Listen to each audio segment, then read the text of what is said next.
অনেক কেন্দ্রগুলি অবস্থান করেছে বলে মনে করেন আপনি? আলহামদুলিল্লাহ, আমি আজকে 12ই ফেব্রুয়ারি সারাদিনই আমি অনেক কেন্দ্রেই ভোট পর্যবেক্ষণ করেছি, ভোটের ভিতরেও গেছি, ভোটারদের সাথে কথা বলেছি। কিন্তু যেটা আশা ছিল আমাদের, সেই আশানুরূপ মাঠ পর্যায়ে আশানুরূপ কোনো পাইনি। আপনি কি বলবো, যে আশানুরূপ যে মনের ফ্রি ফায়ার বা লেভেল প্লেইং যে ফিল্ড নির্বাচনের জন্য, সেটা পাইনি। বিশেষ করে আমার এই উপজেলার কয়েকটা ইউনিয়নের অনেকগুলো কেন্দ্রে যেখানে আমাদের এজেন্টদের মারা পর্যন্ত হয়েছে, এজেন্টদের বের করে দেওয়া হয়েছে, এগুলো বারবার প্রশাসনকে বলা হয়েছে, কিন্তু প্রশাসন কাঙ্ক্ষিত মানের কোনো পদক্ষেপ আমরা দৃশ্যমান পাইনি। এখন পর্যন্ত আমাদের অনেক কেন্দ্রেরই এজেন্টদেরকে মারা হবে হুমকি দেওয়া হচ্ছে, এবং তারা কেন্দ্রের বাইরে তারা সেইভাবে জটলা করছে যে ওরা বেরোলি মারা হবে। তারা চরমভাবে অনিরাপদ হয়ে গেছে। সেটা প্রশাসনকে আমি যে বারবার জানাচ্ছি, এখন কি হবে তা এখনো বলতে পারি না, প্রশাসন কতটুকু ভূমিকা নেবে। এরপরে রাস্তাঘাটও কোনো টহল টিম, বিশেষ করে যৌথ বাহিনী বা বিজেপি দিয়ে যারা আছে, টহল টিমও আমার নজরে এই সকাল থেকে শুরু করে এখন 4:30 বাজে আমি কয়েকটা ইউনিয়নে অনেকগুলো কেন্দ্রে ঘুরেছি, কিন্তু কোনো টহল টিম আমার সামনে আসেনি, আমার নজরে আসেনি। তো সব মিলে আসলে এই জুলাই অভ্যুত্থানের পর এবং বিগত অনেকদিন আমরা ভোট দিতে পারিনি, জনগণের মনে যে একটা উচ্ছ্বাস ছিল, আনন্দ ছিল, যেবার একবার নিরপেক্ষভাবে আমরা ভোট দিতে পারবো, নির্ভয়ে ভোট দিতে পারবো, সেই ফিল্ড আমরা লক্ষ্য করতে পারিনি বা সেই ফিল্ড আমরা পাইনি। তবে জনগণ, যতগুলো কেন্দ্রে জনগণের উপস্থিতি ভালো ছিল, বা কেন্দ্রের ভিতরেও পরিবেশ, কোথাও কেন্দ্রের ভিতরে কোনো অনিয়ম আমি লক্ষ্য করতে পারি নাই। কিন্তু কেন্দ্রের উপরে যে হুমকি, এজেন্টদের বের করে নিয়ে যে মারা, মেরে বের করে দেওয়া, এই ঘটনা অনেকগুলো ঘটেছে। এখন গণনার পরে আমি মনে করছি, আমি আশঙ্কা বোধ করছি যে এই গণনার পরে যে সেখানে তারা অতর্কিত হামলা করবে, সে হুমকিগুলো এখনই তারা দিচ্ছে। কিন্তু হুমকি বন্ধ করার পিছনে যে প্রশাসনের একটা ব্যাপক ভূমিকা ছিল, সেই ভূমিকা আমি লক্ষ্য করতে পারি না। আমি বারবার প্রশাসনকে জানানোর পরও আমরা রেজাল্ট পাই। এখন সামনে এরকম ঘটনা বেশিরভাগ ঘটেছে আমাদের ধলোয়ারচন্দ্র ইউনিয়ন, 3 নম্বর দিগনর ইউনিয়ন, 14 নম্বর দুশ্বর ইউনিয়ন, কিছুটা হয়েছে পৌরসভায়, এরপরে 10 নম্বর বগুড়া,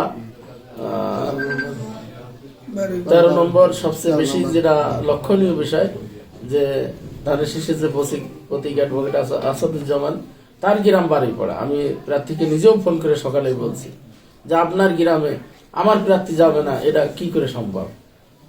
তো সে তো নিয়ে এড়াই চলার চেষ্টা করেছে। এটা তো সে করতে পারে, আমাদের দেশের রাজনীতির চর্চা এরকমই হয়। কিন্তু সে যে আমাদের এজেন্টদের প্রতি কাল সারা রাত ভরে যে টর্চার করেছে, তাদের বাড়ি ঘরে ঘিরে রাখা হয়েছে, কাল সন্ধ্যার পরে আমাদের এজেন্টদের সেখানে লাঞ্ছিত করা হয়েছে শারীরিকভাবে। এরপরও তারা আর ভিতরে ঢোকার কোনো সাহস পায়নি, বাড়ি থেকে তাদের বের হতে দেওয়া হয়নি। গাড়াগঞ্জ কেন্দ্রে আমাদের একজন যে এজেন্ট ছিল, তাকে কালকে রাত্রি হুমকি দিয়ে সরাই দেওয়া হয়েছে। তারপর আমরা একটা এজেন্ট দিয়েছিলাম, তাকে শারীরিকভাবে নির্যাতন করা হয়েছে, মারধর করা হয়েছে। শেষ পর্যন্ত আমি প্রার্থী হিসাবে আমার গ্রাম থেকে আমি এজেন্ট নিয়ে যে ওই 2 কেন্দ্রে এজেন্ট দিয়েছি। এটা আমাদের আশা ছিল না, বা আমরা এটা প্রত্যাশা ছিল না যে এরকম হবে। সব মিলে আমার শুল্কবার জনগণ যা উপস্থিতি ছিল, তারা ভিতরে ভোট দিতে পেরেছে। আর কিছু কিছু কেন্দ্রে কিছু টেবিল সিল পড়েছে, যেটা আমি সাথে সাথে সহকারী রিটার্নিং অফিসার আমার ইয়ানো মহোদয়, তাকে আমি জানিয়েছি, প্রশাসনকে জানিয়েছি। কিন্তু তারা যখন যাচ্ছে, তারা দেখছে যে ভালো আছে, কিছু পড়ছে না। আর যখন তারা বাইরে চলে যাচ্ছে, তখন আবার পড়ছে। এরকম কিছু বারুইপাড়া ভোট কেন্দ্রে যে আপনার এজেন্টদের নিয়ে যে সমস্যাগুলো হয়েছে, মানসিকভাবে অথবা শারীরিকভাবে টর্চার করা, এগুলো কি আপনি মিডিয়া অথবা প্রশাসনের জানাইছেন? প্রশাসনকে জানাইছি। প্রশাসন আপনাকে কিভাবে? প্রশাসনকে জানাইছি। প্রশাসন বলছে যে আপনারা নিয়ে আসেন, সকালে বলছিল যে আপনার এজেন্ট নিয়ে আসেন, আমরা ঢোকাই দিচ্ছি। কিন্তু আমি বললাম যে এজেন্ট যাবে কিভাবে? তাদের তো বাড়ি থেকে বেরোতে দিচ্ছে না, প্লাস এমন হুমকি দেওয়া আছে যে এই গ্রামেই তোমাদের ঢুকতে দেওয়া হবে না। তো সেখানে জনগণ যাদের সামাজিক প্রতিবর্তনের, সামাজিক যাদের অবস্থান নেই, দুর্বল শ্রেণীর মানুষ, তারা কি করে সেখানে ওই কেন্দ্রে যাবে কিভাবে? আচ্ছা, এখানে আমি একটু বলি, সেটা হচ্ছে যে আমরা একটা কেন্দ্রের ব্যাপারে তথ্য পেলাম যে সেখানে জামাতের এজেন্টদের বের করে দেওয়া হয়েছে বা জামাতের এজেন্ট দেওয়া হয়নি, এই জাতীয় কথা শুনছিলাম। এবং সেখানে মোবাইল টিম এবং প্রশাসনের 3-4টা গাড়ি আমাদের সামনে দেখা হলো। সেখানে আমাদের যে মোবাইল টিমের যে ম্যাজিস্ট্রেট ছিলেন, ওনার সরাসরি তার কথা শুনেছি আমরা। তো আপনারা হয়তো লাইভে দেখছেন। তো ওইখানে যে আপনাদের জামাতের যে এজেন্ট ছিলেন তাকে প্রশ্ন করা হয়েছে, সে সরাসরি বলছে এটা আমাদের নিজেদের ব্যর্থতা। কোন কেন্দ্র এটা? এটা দহকুলা। না, দহকুলা ওখানে বলছে যে আমাদের নিজেদের ব্যর্থতা, আসলে আমরা এজেন্ট দিতে পারিনি, কোনো হুমকি ধামকি বা ওইটা বিষয় হয়নি। আলাদা, কিন্তু না, এখানে আমার যে এজেন্টকে মারা হয়েছে এবং বের করে দেওয়া হয়েছে, তার নাম হলো আকমাল হোসেন। এটা ধলোয়ারা চন্দ্র প্রাথমিক বিদ্যালয় কেন্দ্রের যে জেলা, সেখানে তাকে মারা হয়েছে। তাকে সে মানে মায়ের খাওয়ার পরে একজন তাকে সেভ করে ওখান থেকে বের করে দিয়েছে।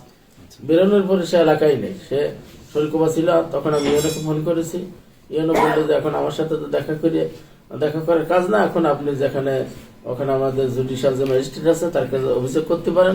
পরে আমি তাকে বলার পরে বললো যে আমি যদি এখন অভিযোগ করি তাহলে আমি এলাকাতে থাকতে পারবো না। সুতরাং সে ভয়ের কারণে সে অভিযোগ করতে নারাজ করলেন।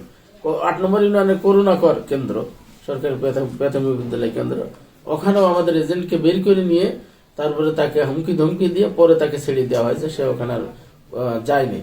এরপরে আদিল উদ্দিন ডিগ্রি কলেজে আমাদের ইসলাম নামে যে একজন এজেন্ট আছে, এই যে এইমাত্র আমার কাছে ফোন আসলো যে সে চরমভাবে নিরাপত্তাহীনতায় ভুগছে, যে বেরোনোর পরে তার কি হবে। এরপরে আরেকটা হলো ফলিয়া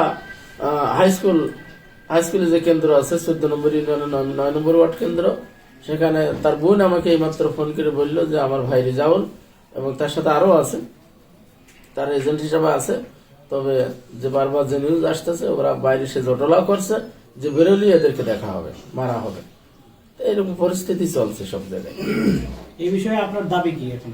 এ বিষয়ে আমার দাবি, আমি প্রশাসনকে বলছি যে এখানে আমি প্রশাসনের হস্তক্ষেপ কামনা করি এবং এখানে এই যে মানে এই জুলাই অভ্যুত্থানের পরে এই নির্বাচনে আমরা যতটা আশাবাদী ছিলাম, কিন্তু এই নির্বাচনটাও যে তারা প্রশ্নবিদ্ধ করার জন্য যে অপপ্রয়াস, এর আমরা প্রশাসনিক বা আইনগতভাবে আমি দাবি করছি যে সমস্ত ব্যক্তি এই কাজগুলো করছে তাদের নামও আমরা বলেছি প্রশাসনের কাছে, কিন্তু বাস্তবে কোনো পদক্ষেপ এ পর্যন্ত আমাদের সামনে পরিলক্ষিত হয়নি। না, আপনি প্রশাসনকে যখন অভিযোগ করেছেন এইসব ব্যাপারে, তখন কি প্রশাসন আপনাকে কি ধরনের আশ্বাস দিছে? বা প্রশাসনের যে আশ্বাস, সে আশ্বাসে আমি খুশি হতে পারিনি। এখন আমাদের বাংলাদেশের যে রাজনীতি, সেই রাজনীতির ওই পূর্বের ওই সুর, একই সুর মতো আমার কাছে মনে হয়েছে এবং একটা দুর্বল প্রশাসন বলে আমার কাছে মনে হচ্ছে। মানে এই সময় এই প্রশাসনের আমি এইভাবে করতে পারি।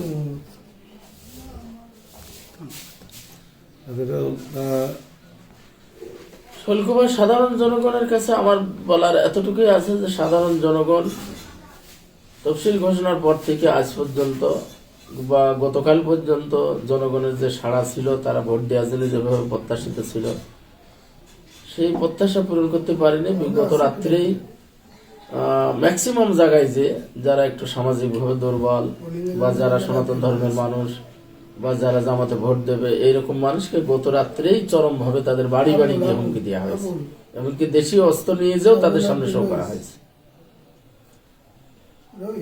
তো জনগণের যে আশা ছিল যে হয়তো আমরা এই ভোটগুলো আমাদের পছন্দের প্রার্থীকে দিতে পারবো বা একটা ভালো মানবিক সরকার গঠন হবে, সেটা ব্যাহত হয়েছে কিছুটা।